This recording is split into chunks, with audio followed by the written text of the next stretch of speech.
नमस्कार, मैं हूं आपके साथ मयंक। देखिए, ईरान से एक बड़ी खबर आई है और खबर ये है जो सूत्रों के हवाले से आ रही है। खबर ये आ रही है कि रूस का एक बड़ा कार्गो प्लेन इस्फहान में लैंड किया है, ईरान के इस्फहान में लैंड किया है। अब देखिए, इस तरह की खबरें पिछले कुछ वक्त से लगातार आ रही हैं कि रशिया के जो कार्गो जेट्स हैं बड़े बड़े, वो धीरे धीरे धीरे करके ईरान में लैंड हो रहे हैं, तेहरान में लैंड हो रहे हैं। लेकिन ये खबर खास क्यों है? ये खबर खास इसलिए है कि सूत्रों के मुताबिक जो खबर है कि इस बार एक बड़ा रूस का कार्गो जेट इस्फहान में लैंड हुआ है, तेहरान में नहीं। समझने की कोशिश करिए, इस्फहान वो जगह है जहां पर ईरान का सबसे बड़ा न्यूक्लियर साइट है। इस्फहान, फोर्दो और नतांज, ये तीन जगह ऐसी थी जहां पे अमेरिका ने B-2 बॉम्बर्स से हमले किए थे ईरान की न्यूक्लियर साइट्स पर। इसके बाद अब ये खबर आई है कि रूस का एक कार्गो प्लेन बड़े ही मिस्टीरियस तरीके से ईरान में एंटर हुआ और उसके बाद उसने इस्फहान में लैंडिंग की है।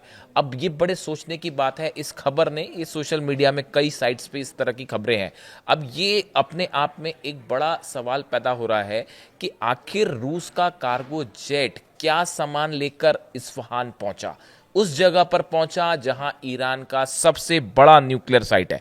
देखिए, इस तरह की खबरें जो पहले आई उसमें मैं आपको बताऊं कि Russian IL-76 military aircraft reportedly landed in Tehran. ये खबर थी जुलाई की। जुलाई में जो खबर आई थी जंग के बाद, उसमें यह खबर में यह था कि रशिया ने एक बड़ा IL-76 मिलिट्री एयरक्राफ्ट है, सबसे बड़ा कार्गो मिलिट्री एयरक्राफ्ट है, इसने तेहरान में लैंडिंग की है। और उस समय ये खबरें आई थी कि रूस ने बड़ी मात्रा में जो है हथियार पहुंचाने शुरू कर दिए हैं ईरान को। उसके बाद देखिए, इसी समय इसी के आसपास एक और खबर आई थी। वो खबर आई थी कि चाइना के 3 बोइंग 747 कार्गो प्लेन्स जो हैं वो तेहरान में लैंड किए। ये दोनों पुरानी खबरें हैं, ये जून जुलाई के आसपास की दोनों खबरें हैं कि पहले रशिया का एक कार्गो आया, फिर उसके बाद चाइना के 3 कार्गो आए। लेकिन ये सब जो लैंडिंग हुई पहले, आप इस बात को समझिए, ये खबर इंपॉर्टेंट आज की क्यों है। ये जितने पुरानी लैंडिंग्स हुई, चाहे चाइना के कार्गो जेट्स की हो, चाहे रूस की हो, ये सब के सब तेहरान में उतरे, ईरान की राजधानी में उतरे। इस्फहान में कोई भी जेट, कभी कार्गो जेट किसी देश का नहीं उतरा। लेकिन ये पहला मौका है जब ये खबरें हैं कि रूस ने अपने सबसे बड़े कार्गो प्लेन को जो है वो इस्फहान पहुंचा, वो इस्फहान में लैंड करता है और उसके बाद वहां से टेक ऑफ कर गया। अब सवाल ये है कि इस्फहान में रूस ने क्या चीज़ सप्लाई करी ईरान को। देखिए, ये खबर इसलिए भी अहम है, मैंने कुछ समय पहले ये एक वीडियो बनाया था जिसमें मैंने ये बताया था कि एक मिसाइल टेस्ट होती है इस्फहान से। इस्फहान में कुछ समय पहले की, करीब 2 महीने पहले की बात है, ईरान ने एक मिसाइल टेस्ट किया इस्फहान में। जैसे ही ये मिसाइल टेस्ट हुआ, उसके बाद जितने डिफेंस लाइन है, डिफेंस एक्सपर्ट्स हैं, डिफेंस एजेंसीज जो ट्रैक करती हैं, उनके सबके कान खड़े हो गए। क्योंकि ये जो मिसाइल ईरान ने टेस्ट की थी, ये वो मिसाइल थी जो रूस के S-400 डिफेंस सिस्टम में यूज होती है।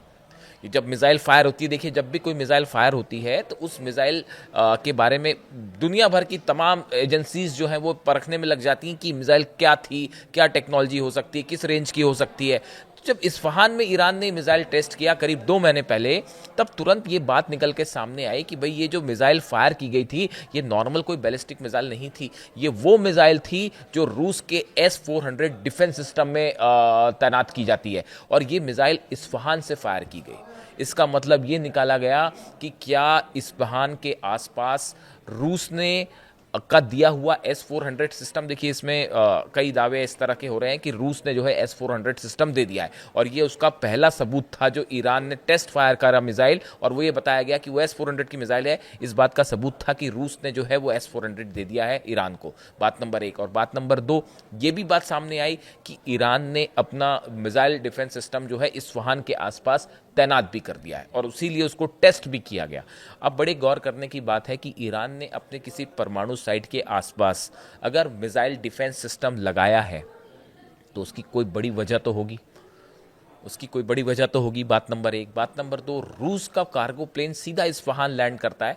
देखिए, रूस और ईरान के बीच बड़े स्तर पर न्यूक्लियर कोऑपरेशन चल रहा है, और बताया गया, जैसी खबरें पिछले महीने थी, कि ईरान के करीब 30 न्यूक्लियर साइंटिस्ट, बड़े साइंटिस्ट जो हैं, उन्होंने रूस का दौरा किया और रूस के साइंटिस्ट के साथ उनकी बड़ी बैठक भी हुई, इस तरह की खबरें भी थी। और न्यूक्लियर प्रोग्राम को लेकर लगातार जो प्रेशर है ईरान का, उसी बीच में बड़ा ऐलान करते हुए पुतिन ने 2-3 बातें कही थी हाल ही में। एक तो 8 नए न्यूक्लियर रिएक्टर्स बनाने का ऐलान कर दिया रूस ने कि ईरान में हम 8 न्यूक्लियर रिएक्टर लगाएंगे। अमेरिका, इजराइल और यूरोप कह रहा है कि इनकी परमाणु एक्टिविटी पर बैन करिए ईरान की, और पुतिन ने वहां से कह दिया हम 8 न्यूक्लियर रिएक्टर्स अब और लगाने जा रहे हैं। बात नंबर 1, रूस खड़े हो गए ईरान के साथ मजबूती से न्यूक्लियर प्रोग्राम पे। मिलिट्रीली तो आप खड़े ही हैं साथ में। दूसरा जो बुशर प्लांट है, वो बुशर प्लांट जो है रूस की मदद से चलता है ईरान में, जो कि न्यूक्लियर प्लांट है, और वहां पे बड़ी संख्या में रशियन साइंटिस्ट भी मौजूद हैं। इसीलिए बुशर पर अमेरिका ने हमला करने की हिम्मत नहीं की। हमले कहाँ हुए? नतांस में हुए, फोर्दो में हुए, इस्फहान में हुए, लेकिन बुशर में हमले नहीं हुए, क्योंकि वहाँ पे रूस के साइंटिस्ट भी मौजूद हैं, और वहाँ हमला होता तो रूस वर्सेस अमेरिका सीधा जंग हो सकती थी, इसलिए वहाँ हमले नहीं हुए। अब देखिए, ये जो कार्गो जेट पहुंचा है, इसके बारे में 2-3 कयास लगाए जा रहे हैं।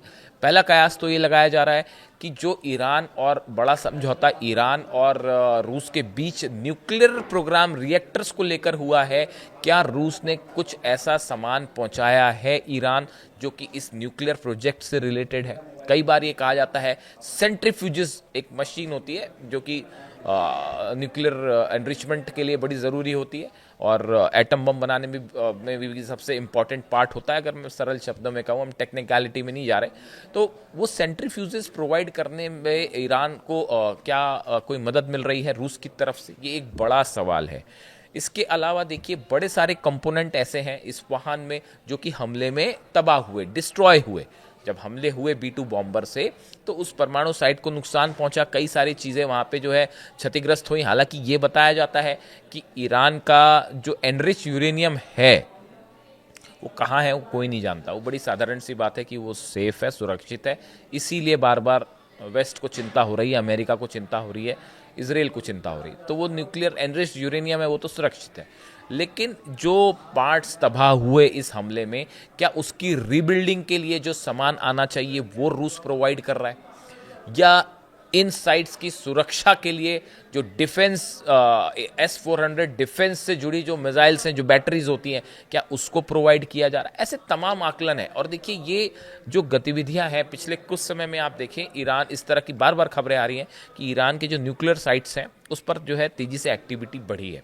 इसको लेकर अब एक नया फ्रंट खुलता दिख रहा है। ईरान, रूस, चाइना एक तरफ है ईरान के खास तौर पर न्यूक्लियर प्रोग्राम को लेकर, और पुतिन के इस ऐलान को लेकर कि जो पीसफुल प्रोग्राम ईरान चला रहा है अपनी इलेक्ट्रिसिटी की ज़रूरतें पूरी करने के लिए, हम उसके साथ खड़े हैं। ये मैसेज साफ पुतिन ने दे दिया है। देखिए, सिर्फ लड़ाई ईरान और अमेरिका या ईरान और इजराइल के बीच में नहीं है, एक बड़े जंग के हालात बने हुए हैं रूस और अमेरिका के बीच, जो यूक्रेन से सॉल्व नहीं हो पा रहे।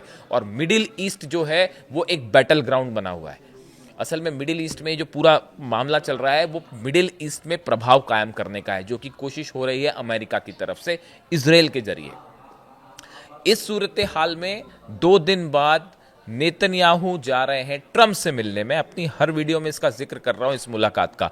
ये बहुत अहम मुलाकात होगी और इसमें कई सारे मुद्दों पर जो है क्लैरिटी मिलेगी कि 2026 में क्या ईरान और इजराइल के बीच वॉर वाले हालात होते हैं, क्या इजराइल फिर से हमला करेगा ईरान पे, और अगर हमला करेगा तो फिर पलटवार जब ईरान करेगा तो क्या होगा, और कौन कौन साथ खड़ा होगा इस बार ईरान के।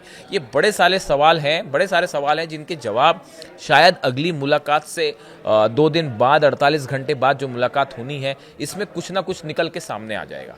इस बीच रूस के कार्गो जेट का इस्फहान पहुंचना एक बड़ा साफ संदेश है फिर से पुतिन की तरफ से, रूस की तरफ से, कि रूस जो है ईरान के न्यूक्लियर प्रोग्राम के साथ खड़ा है।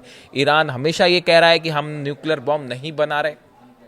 अली खामेनी साहब का साफ निर्देश है, हम वेपन्स ऑफ मास डिस्ट्रक्शन नहीं बनाएंगे। हम ईरान की, हमको विकास के लिए, प्रगति के लिए, इलेक्ट्रिसिटी के लिए जो ज़रूरतें हैं उसके लिए न्यूक्लियर एनर्जी चाहिए, इसलिए हमारे पावर प्लांट्स चल रहे हैं और हम इसको आगे जारी रखेंगे। न्यूक्लियर एनरिचमेंट हम जारी रखेंगे, ये साफ बात ईरान की तरफ से कह दी गई है। और मिसाइल प्रोग्राम पे तो हम निगोशिएट ही नहीं करेंगे। ईरान के विदेश मंत्री जो अब्बास अराक्ची साहब हैं उन्होंने ये बात साफ कर दी है। अब देखिए, इस मुलाकात के में सिर्फ 48 घंटे बचे हैं। इस मुलाकात के पहले एक बड़ी मूवमेंट आपको ईरान, रशिया, चाइना के बीच में भी दिखाई देगा। ना सिर्फ टॉक्स के लेवल पर ईरान ने अपना जो अभी बड़ा मिलिट्री मूवमेंट किया 48 घंटे पहले, जिसको लेके इजराइल में हाहाकार मच गया, कह दूं मैं तो गलत नहीं होगा। पूरे जो है इजराइल के सेना प्रमुख से लेकर, डिफेंस मिनिस्टर से लेकर, प्रधानमंत्री से लेकर, इजराइल की पूरी सेना इस चक्कर में पड़ गई कि भाई ईरान कर क्या रहा है। अब ईरान की सेना ने ही ये साफ कर दी है बात कि हमने अपने डिफेंस की पूरी तैयारी कर ली है। ऐसे बयान ईरान के जो सेना प्रमुख हैं उनकी तरफ से आ गए हैं कि ईरान ने एक बड़ा मूवमेंट किया। हाँ, ये बात सच निकली कि ईरान ने बड़ा मिसाइल मूवमेंट किया है। अपने हथियारों को लेकर डिफेंस सिस्टम कहां तैनात होगा, एयरप्लेन्स कहां तैनात होंगे और मिसाइल्स कहां तैनात होगी, इसको लेकर बड़ा मूवमेंट किया। ईरान ने अपने किले को मजबूत करने के लिए जो पिछली बार कमजोरियां थी उसको दूर करने में बड़ी एक्सरसाइज की है। और ये मान के चल रहे हैं ईरान के डिफेंस एक्सपर्ट्स, जो ईरान की खबरें वो ये मान के चल रही हैं कि इस ट्रंप और नेतन्याहू की मुलाकात के बाद कुछ भी हो सकता है। कोई भी जो है हालात कभी भी बिगड़ सकते हैं, कभी भी कुछ भी हो सकता है। इसके लिए ईरान पूरी तरह से तैयार है। और इस बीच सूत्रों के हवाले से, I will say it again, sources से ये खबर है, इसके बारे में रूस ने अभी कुछ नहीं कहा, ईरान ने कुछ नहीं कहा। सोर्सेज से इस तरह से खबरें आई हैं कि एक बड़ा कार्गो जेट रूस का इस्फहान पहुंचा है। ये एक प्रकार से एक अहम खबर हो जाती है ईरान के न्यूक्लियर प्रोग्राम को लेकर। अब इससे जुड़ा जो भी अपडेट होगा हम आप तक पहुंचाएंगे और हमारी खास नजर रहेगी ट्रंप और नेतन्याहू की मुलाकात पर। इससे जुड़ा जो भी अपडेट होगा आप तक पहुंचाएंगे। Thank you so much.